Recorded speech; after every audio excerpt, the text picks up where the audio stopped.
কিছুক্ষণ পর এটা ওইটা এরকম করে ব্যথা হচ্ছে আপনার। তারপর আপনার লিভার পেছনে ক্যান্সারটা আছে, যে ক্যান্সারটা পেটের ওয়াল পর্যন্ত ছড়াই গেছে এটা। তারপর আপনার মেন সমস্যা তো লিভারের ক্যান্সারটা, এটা মূলত লিভারের। তারপর আমি দেখলাম যে বুকে আপনার ব্যথা হলে বুকে একটু চাপ অনুভব হয়, সেটাকে দিয়েছি।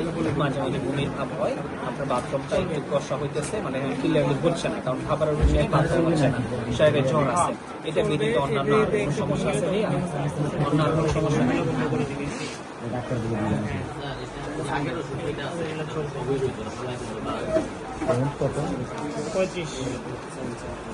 আমরা দূর থেকে আসছি কনফার্ম সবাই দূর থেকেই আসতেছে আগামী 7-8 মাস আপনারা আমাদের সাথে একটা যোগাযোগ রাখবেন, যে রোগটা অনেক সময় যেহেতু ক্যান্সার একটা মরণ ব্যাধি, এটা অনেক সময় চলে গিয়ে আবার ফিরে আসে, সেই জন্য আমাদের একটা যোগাযোগ রাখা। আসলে দুটো ভাই একসাথে আক্রান্ত জন্য আমরা একবারে চালান্ত হয়ে গেছি বুঝছেন।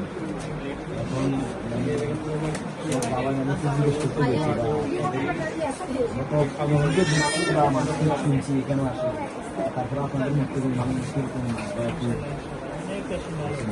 মানে একটু টেনশন আছে বুঝছেন। দুটো লোক যখন দুইটা ভাই যখন একসাথে মানে খুব একটা হ্যাঁ, ওনারও ক্যান্সার, লিভার ক্যান্সার। মূল এটা থেকে শুরু হয়েছে না, ফ্যামিলি কিন্তু তার কারণে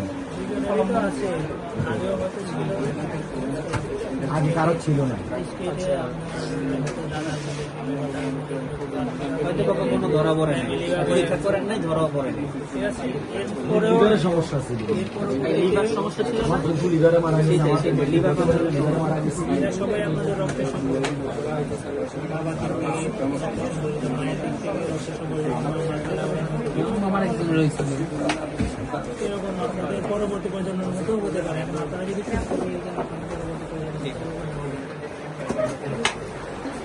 খাওয়ার পর গিয়ে খাওয়াবি,